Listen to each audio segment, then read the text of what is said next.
ಕಾರ್ಯಕರ್ತರಿಗೆ ಮತ್ತೆ ನಮ್ಮ ಸನ್ಮಾನ್ಯ ದೇವೇಗೌಡಪ್ಪಾಜಿಯವರಿಗೆ ಕುಮಾರಣ್ಣವರಿಗೆ ಒಂದು ಶಕ್ತಿಯಾಗಿದ್ರು ಅವರು ಅಂತ ಒಂದು ತಾಯಿನ ನಾವು ಕಳ್ಕೊಂಡಿವಿ. ಇವತ್ತು ನಮ್ಮ ರಾಜ್ಯ ಬರಡಾಗ್ಯದ.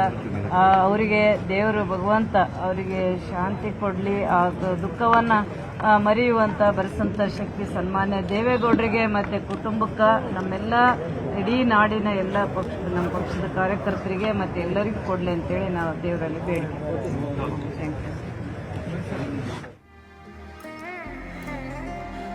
ಇನ್ನು ಅವರ ಅಂತ್ಯಕ್ರಿಯೆಯನ್ನು ನಾಡಿದ್ದು ಸೋಮವಾರದಂದು ಹಾಸನದಲ್ಲಿ ಚೆನ್ನಮ್ಮ ಅವರ ಅಂತ್ಯಕ್ರಿಯೆಯನ್ನು ನೆರವೇರಿಸುವುದಕ್ಕೆ ತೀರ್ಮಾನಿಸಿದ್ದಾರೆ. ನಾಳೆ ಹಾಸನದಲ್ಲಿ ಅಂತಿಮ ದರ್ಶನಕ್ಕೆ ವ್ಯವಸ್ಥೆಯನ್ನು ಮಾಡಲಾಗಿತ್ತು. ಬಹುಶಃ ನಾಡಿದ್ದು ಹೊಳೆನರಸೀಪುರದಲ್ಲಿ ಅವರ ಪಾರ್ಥಿವ ಶರೀರದ ಅಂತಿಮ ದರ್ಶನ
ಪಾರ್ಟಿ ಗೌರವ ಉಳಿಸ್ತೆ, ದೊಡ್ಡವ್ರ ಗೌರವ ಉಳಿಸ್ತೆ. ಹ್ಮ್ ಈಗ ಜನಗಳ ಜೊತೆ ಇದೇ ತರ ಒಡನಾಟ ಇಟ್ಕೊಂಡು ನೀನ್ ಸೇವೆ ಮಾಡ್ಕೊಂಡು ಹೋಗ್ಲಪ್ಪ, ಪಾರ್ಟಿನ ಎಲ್ಲೂ ಪಾರ್ಟಿಗೆ ಧಕ್ಕೆ ಬರೋಂತ ಕೆಲಸ ಮಾಡ್ಬಿಡ ಅನ್ನೋದನ್ನ ಸಲಹೆ ಸೂಚನೆಗಳು ಕೊಟ್ರು. ಹ್ಮ್ ನಿನ್ನೆ ಹಾಸ್ಪಿಟಲ್ ನೋಡೋ ಸಂದರ್ಭದಲ್ಲಿ ಅವರು ಉಸಿರಾಟ ಆಡಕ್ಕೆ ಅವರು ಪಡ್ತಾ ಇದ್ದಂತ ವ್ಯಾಪ್ತಿ ನೋಡೋ ಸಂದರ್ಭದಲ್ಲಿ ನಮಗೂ ಅಲ್ಲೇ ಕಿವಿತ್ ಬರೋಂಗಾಯ್ತು. ಹೌದು,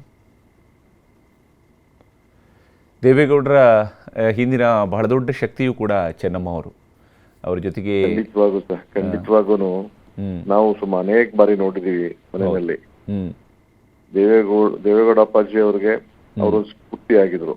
ಈ ವಯಸ್ಸಿನಲ್ಲೂ ಸಹ ಅಟ್ಲೀಸ್ಟ್ ಅವರು ಇದ್ದಂತ ಅನ್ಯೂನ್ಯತೆ, ಊಟ ಮಾಡ್ಬೇಕಾದ್ರೆ ಜೊತೆ ಊಟ ಮಾಡ್ತಿದ್ದಾವೆಲ್ಲ ನೋಡಿದ್ರೆ ಎಲ್ಲರಿಗೂ ಸಹ ಒಂದು ಮಾರ್ಗದರ್ಶಕರು. ಹೌದೌದು. ಹಾಗಾಗಿ ಇನ್ನೊಂದು ಬೇಸರ ಸಂಗತಿ ಅಂತಂದ್ರೆ ದೇವೇಗೌಡ ಅಪ್ಪಾಜಿ ಅವ್ರಿಗೆ ದೇವರು ಈ ದುಃಖ ಭರಿಸುವಂತ ಶಕ್ತಿಯನ್ನು ಕೊಡ್ಲಿ. ಹೌದು, ಅವ್ರಿಗೂ ಸಹ ಆರೋಗ್ಯದ ವ್ಯತ್ಯಾಸಗಳಿಂದ ನಿಜ ನಿಜ ಎಲ್ಲೂ ಅವ್ರಿಗೆ ಮರೆಸಿ ದೇವರು ದುಃಖವನ್ನ ಬರ್ಸಿ ಅವ್ರ ಆರೋಗ್ಯಕ್ಕೆ ಯಾವುದೇ ರೀತಿ ತೊಂದರೆ ಆಗುವಂತ ಒಂದು ದೇವರ ಆಶೀರ್ವಾದ ಇರಲಿ ಅನ್ನೋ ದೇವರಲ್ಲಿ ಪ್ರಾರ್ಥನೆ ಮಾಡ್ತೀನಿ. ನಿಜ ನಿಜ ಮಂಜು ಅವರೇ, ಧನ್ಯವಾದ ನಮ್ಮ ಜೊತೆಗೆ ತಮ್ಮ ಅಭಿಪ್ರಾಯಗಳನ್ನು ಶೇರ್ ಮಾಡ್ಕೊಂಡಿದ್ದಕ್ಕಾಗಿ. ಇದು KRPT ಶಾಸಕರಾಗಿರುವಂಥ HD ಮಂಜು ಅವರು ಹೇಳ್ತಾ ಇರುವಂತಹ ರೀತಿ. ಯಾಕಂದರೆ ಎಲ್ರಿಗೂ ಕೂಡ ವಿಶೇಷವಾಗಿ JDSನ ಕಾರ್ಯಕರ್ತರಲ್ಲಿರಬಹುದು, ನಾಯಕರುಗಳಲ್ಲಿರಬಹುದು, ಆ ಕುಟುಂಬದವರಲ್ಲಿರಬಹುದು, ಎಲ್ಲರಲ್ಲೂ ಕೂಡ ಇರುವಂಥದ್ದು ದೇವೇಗೌಡರು ಈ ಇಡೀ ವಯಸ್ಸಿನಲ್ಲಿ ಇದನ್ನು ಹೇಗೆ ಅದನ್ನು ಸ್ವೀಕರಿಸ್ತಾರೆ ಅಂತ ಹೇಳಿ. ಚೆನ್ನಮ್ಮ ನಿಧನಕ್ಕೆ ಪ್ರಧಾನಮಂತ್ರಿ ನರೇಂದ್ರ ಮೋದಿಯವರು ಕೂಡ ಸಂತಾಪ ಸೂಚಿಸಿದ್ದಾರೆ.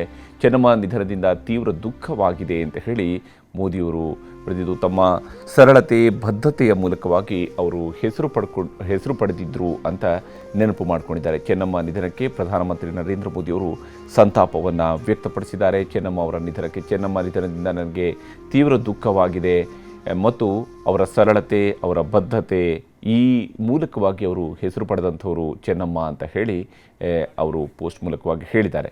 ಮಂಜುನಾಥ್ ಅವರಿಗೆ ಮಾತನಾಡ್ತಾ ಇದ್ದಾರೆ.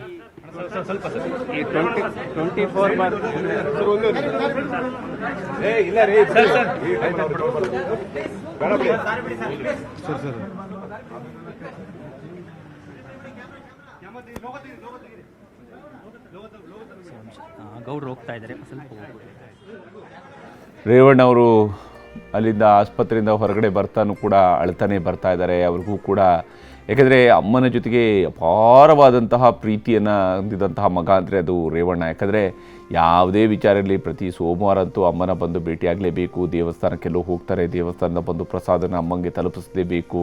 ಆ ರೀತಿಯಾಗಿ ರೇವಣ್ಣ ಅವ್ರಿಗೆ ಯಾವತ್ತೂ ಕೂಡ ಅಷ್ಟೇ, ಅಮ್ಮ ಅಂದರೆ ಆಯಿತು, ಅಮ್ಮನನ್ನು ಕಂಡು ಅಮ್ಮನ ಆಶೀರ್ವಾದವನ್ನು ಪಡ್ಕೊಂಡು ಅಮ್ಮನ ಜೊತೆಗೆ ಮಾತಾಡಿಕೊಂಡು ಈ ಮೂಲಕವಾಗಿಯೇ ರೇವಣ್ಣ ಅವರು ಇದ್ದಂಥವ್ರು. ದೇವೇಗೌಡರು ಕೂಡ ಈಗ ಆಸ್ಪತ್ರೆಯಿಂದ ಹೊರಗಡೆ ಬರ್ತಾ ಇದ್ದಾರೆ. ಆಸ್ಪತ್ರೆಯಿಂದ ಹೊರ ಬರ್ತಾ ಇರುವಂತಹ ದೇವೇಗೌಡರನ್ನು ನಾವಿಲ್ಲಿ ನೋಡ್ತಾ ಇದ್ವಿ. ಪಾಪ ಈ ವಯಸ್ಸಿನಲ್ಲಿ ತನ್ನ ಸುದೀರ್ಘ ಕಾಲದ ಸಂಗಾತಿಯನ್ನು ಕಳ್ಕೊಂಡಿರುವಂತಹ ದುಃಖ ದೇವೇಗೌಡರಲ್ಲಿ ಕೂಡ ಇದ್ದೇ ಇದೆ.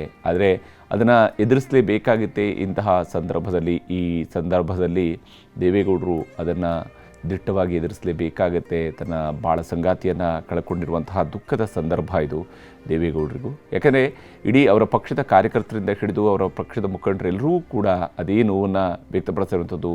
ಹೇಗಪ್ಪ ದೇವೇಗೌಡರು ಇದನ್ನು ಹೇಗೆ ಸ್ವೀಕರಿಸ್ತಾರೆ, ಅವರ ಆರೋಗ್ಯಕ್ಕೆ ಯಾವುದೇ ತೊಂದರೆ ಆಗದಿರಲಿ, ಇದನ್ನು ಅವರು ಧೈರ್ಯವಾಗಿ ಎದುರಿಸಲಿ ಅನ್ನುವಂತಹ ಒಂದು ಆಶಯವನ್ನು ಅವರೆಲ್ಲ ಅಭಿಮಾನಿಗಳು ಕೂಡ ವ್ಯಕ್ತಪಡಿಸ್ತಾ ಇರುವಂಥದ್ದು. ದೇವೇಗೌಡರು ಭಾಳ ದುಃಖದಿಂದ ಈಗಾಗಲೇ ಆಸ್ಪತ್ರೆಯಿಂದ ಹೊರಗಡೆ ಬಂದಿದ್ದಾರೆ.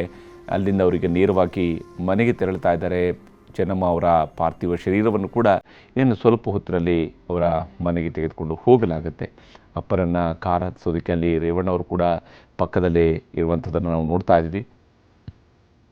ಯಾಕಂದರೆ ಈ ದುಃಖದ ಸಂದರ್ಭದಲ್ಲಿ ಕುಟುಂಬದ ದೊಡ್ಡ ಶಕ್ತಿಯಾಗಿದ್ದಂಥವ್ರು ಚೆನ್ನಮ್ಮ. ಈಗ ಆ ದುಃಖವನ್ನು ಅವರು ಸಹಿಸಿಕೊಳ್ಳಲೇಬೇಕಾಗಿದೆ ಮತ್ತು ಪರಿಸ್ಥಿತಿಯಲ್ಲಿ ಅವರಿಗೆ ಒಂದು ಅಂತ್ಯಕ್ರಿಯೆಗೆ ಬೇಕಾದಂಥ ವ್ಯವಸ್ಥೆಗಳನ್ನು ಈಗ ಮಾಡಬೇಕಾಗಿದೆ. ಚೆನ್ನಮ್ಮ ಅವರು ವಿಧಿವಶರಾಗಿದ್ದು ಅವರ ಅಂತ್ಯಕ್ರಿಯೆಯನ್ನು ಸೋಮವಾರದಂದು ನಡೆಸಬೇಕು ಅನ್ನೋ ತೀರ್ಮಾನಕ್ಕೆ ಬಂದಿದ್ದಾರೆ. ದೇವೇಗೌಡರು ತನ್ನ ಪತ್ನಿಯ ಕಳ್ಕೊಂಡಿರುವಂತಹ ದೇವೇಗೌಡರು ಈಗ ವಾಪಸ್ ಮನೆ ಕಡೆಗೆ ಹೊರಡ್ತಾ ಇರೋಂಥದ್ದು. ಈಗ ಅವರ ಬಳಿಯಲ್ಲಿ ಮಾತನಾಡೋದಕ್ಕೆ ಬಹುಶಃ ಏನೂ ಇಲ್ಲ. ಅದಕ್ಕೇ ಅವರ ಕೈಯಲ್ಲೂ ಕೂಡ ಅದೇ ರೀತಿಯಾಗಿ ಏನೂ ಇಲ್ಲ ಅನ್ನುವಂಥ ರೀತಿಯಲ್ಲಿ ಅವರು ಕೈಯನ್ನು ತೋರಿಸ್ತಾ ಇದ್ದರು. ನನಗೆ ಮಾತಾಡುವಂಥದ್ದು ಈ ಹಂತದಲ್ಲಿ ಏನೂ ಇಲ್ಲ ಅನ್ನುವಂತಹ ರೀತಿಯಲ್ಲಿ ದೇವೇಗೌಡರು ತನ್ನ ಕೈಯನ್ನು ತಿರುಗಿಸ್ತಾ ಇದ್ದಂತಹ ರೀತಿಯನ್ನು ನಾವು ನೋಡ್ತಾ ಇದ್ವಿ. ಬೇರೆ ಇದೊಂದು ಅತ್ಯಂತ ದುಃಖದ ಸಂದರ್ಭ. ಸುದೀರ್ಘ ಕಾಲದಲ್ಲಿ ತನ್ನ ಜೊತೆಗೆ ಇದ್ದ ತನ್ನ ಪತ್ನಿಯನ್ನು, ಪ್ರೀತಿಯ ಪತ್ನಿಯನ್ನು ಕಳ್ಕೊಂಡಂತಹ ಈ ದುಃಖವನ್ನು ದೇವೇಗೌಡರು ಈಗ ಅನುಭವಿಸ್ತಾ ಇರುವಂಥದ್ದು. ಆ ಸಂದರ್ಭದಲ್ಲಿ ಸಹಜವಾಗಿಯೇ ಮಾತಿಗಿಂತ ಮೌನವೇ ಜಾಸ್ತಿ ಇರುತ್ತೆ ಹೊರತು ಬೇರೆ ಇರೋದಿಲ್ಲ. ಹಾಗಿದ್ರೂ ಈ ಪರಿಸ್ಥಿತಿಯನ್ನು ನಿಭಾಯಿಸಲೇಬೇಕು. ಒಂದು ರೀತಿಯಂತಹ ದುಃಖತಪ್ತರಾಗಿ ಬಂದಿದ್ದಾರೆ ದೇವೇಗೌಡರು.